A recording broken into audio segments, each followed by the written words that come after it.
Καλημέρα ή καλησπέρα σε όλους και όλες εσάς που παρακολουθείτε αυτό το κανάλι γιατί μαθαίνετε ελληνικά.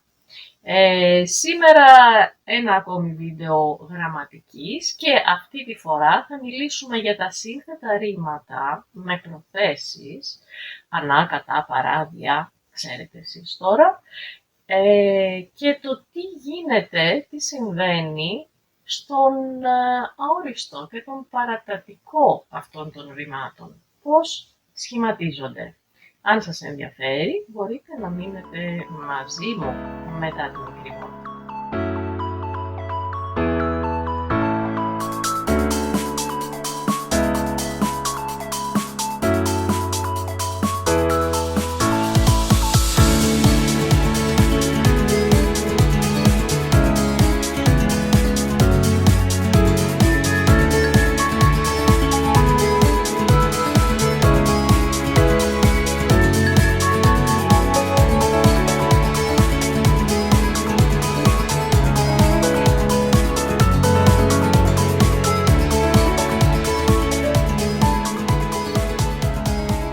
Γνωρίζουμε ότι στα ελληνικά όταν έχουμε ένα ρήμα με δύο σύλλαβες, στο παρελθόν, στον αόριστο και τον παρατατικό χρειάζεται αυτό το ρήμα μία αύξηση, μία ακόμη συλλαβή στην αρχή, γιατί σύμφωνα με τον κανόνα σχηματισμού του αορίστου και του παρατατικού, ο τόνος πρέπει να μεταφέρεται ή αν βρίσκεται να μένει εκεί στην τρίτη συλλαβή. Πρέπει να είναι στην τρίτη συλλαβή του ρήματος, εκτός από εξαιρέσεις.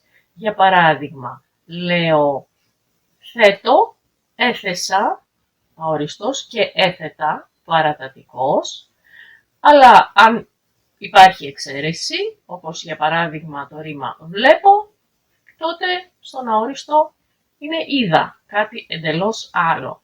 Στον παρατατικό παίρνει την αύξηση, γίνεται έβλεπα. Μπορείτε να δείτε τα βίντεο με τον σχηματισμό αορίστου και παρατατικού. Σήμερα θα δούμε πώς σχηματίζεται ο αόριστος και ο παρατατικός αυτών των ρημάτων όταν είναι σύνθετα με μία πρόθεση στην αρχή. Και πάμε αμέσως να δούμε μερικά παραδείγματα. Παραθέτω. Δίνω θα μπορούσε να είναι, να σημαίνει αυτό το πράγμα. Θέτω, έθεσα. Παραθέτω, παρέθεσα. Χάνεται το α από την πρόθεση παρά και μπαίνει κανονικά η αύξηση του ρήματος. Θέτω, έθεσα, παραθέτω, παρέθεσα. Και στον παρατατικό παρέθετα. Όπως ήταν. Για παράδειγμα, ο πρέσβης παρέθεσε δείπνο προς τιμήν του πρωθυπουργού της τάδε χώρας. Με τον ίδιο τρόπο συνθέτω. Συνθέτω, εδώ δεν χάνεται τίποτε από το συν, δεν έχει φωνή εν στο τέλος για να χαθεί, οπότε έχουμε έθεσα, συν έθεσα και συν έθετα πολλές φορές. Για παράδειγμα, ο Μίκης Θεοδωράκης συνέθεσε και ορατόρια μεταξύ άλλων. Το ρήμα βλέπω που σας είπα πριν. Έχουμε σύνθετη λέξη, σύνθετο ρήμα, για παράδειγμα με την πρόθεση προ. Προβλέπω κάτι. Ο Μάντης μπορεί να προβλέψει κάτι. Όχι μόνο. Προβλέπω, στον παρατατικό θα γίνει έβλεπα, προέβλεπα. Παραμένει το ο, παραμένει και το της αύξησης. Προέβλεπα. Στον αόριστο θα γίνει προέβλεψα. Εντελώς παράλογο, γιατί εμείς ξέρουμε ότι ο αόριστος του βλέπω είναι είδα. Τι γίνεται?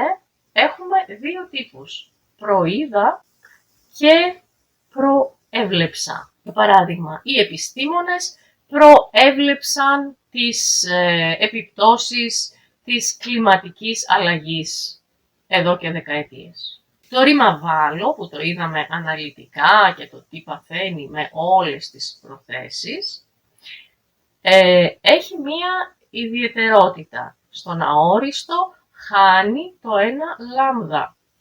Δηλαδή Καταβάλω, βάλω, έβαλα. Κατ, χάνεται το α, κατ έβαλα με ένα λάμδα. Αν το γράψω με δύο λάμδα, σημαίνει πολλές φορές. Για παράδειγμα, συνεχώς κατέβαλε προσπάθειες για να βοηθήσει αυτό το παιδί. Ή μία φορά η εταιρεία αυτή κατέβαλε προσπάθειες να κρατήσει το προσωπικό της, αλλά δεν τα κατάφερε. Μία φορά. Όταν μιλάμε δεν ακούμε τη διαφορά.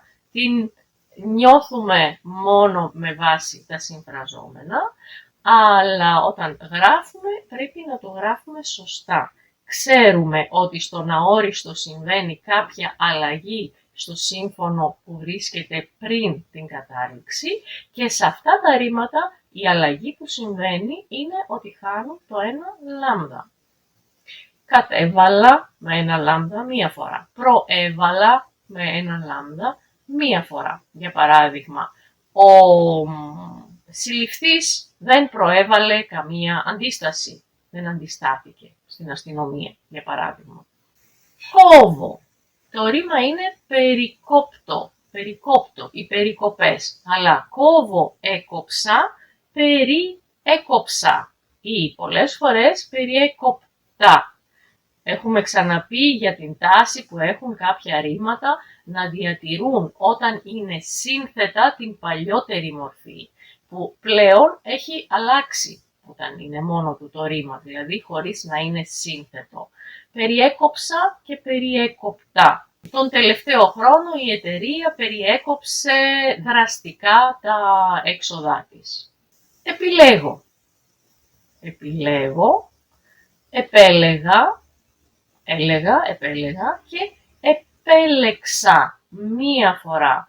Επέλεξε να μην συμμετέχει αυτό το εξάμηνο στα μαθήματα. Αποφάσισε, επέλεξε. Το ρήμα φέρνω, που στα σύνθετα παραμένει φέρω, όπως παλιά. Όπως για παράδειγμα το ρήμα συμφέρω. Συμφέρω. Αποφάσισε ότι αυτό δεν τον συνέφερε και γι' αυτό δεν το έκανε. Συμφέρω, το ν γίνεται μ γιατί συναντάει το φου, αλλά έφερα, έχουμε ένα ε, ξαναγίνεται ν.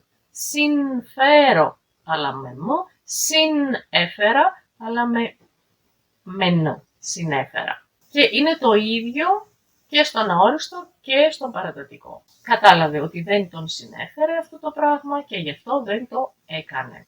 Υπάρχει πάντα αυτή η εσωτερική αύξηση, θα μου πείτε. Όχι πάντα. Υπάρχει η τάση τα τελευταία χρόνια να παραλείπεται. Ή υπάρχουν κάποια ρήματα που πλέον έχουν καθιερωθεί χωρίς την εσωτερική αύξηση. Για παράδειγμα, είπα συνέφερα, αλλά λέω κατάφερα. Κατάφερα να το κάνω αυτό το πράγμα. Καταφέρνω, κατάφερα. Επίσης, υπάρχουν μερικά πράγματα που πρέπει να τα προσέχουμε. Παράδειγμα, έχω τη λέξη κατέλαβα και τη λέξη κατάλαβα. Σημαίνουν το ίδιο πράγμα? Όχι. Καταλαβαίνω, κατάλαβα. Καταλαβαίνεις ελληνικά? Ναι, κατάλαβα τι μου είπες. Κατέλαβα από το καταλαμβάνω. Ουσιαστικά είναι το ίδιο. Λαμβάνω και λαμβάνω. Έχει αλλάξει απλά η σημασία. Καταλαμβάνει ο στρατός μία πόλη. Ο στρατός κατέλαβε την τάδε πόλη χθες. Διαφορετικά. Το παράκανα, νομίζω.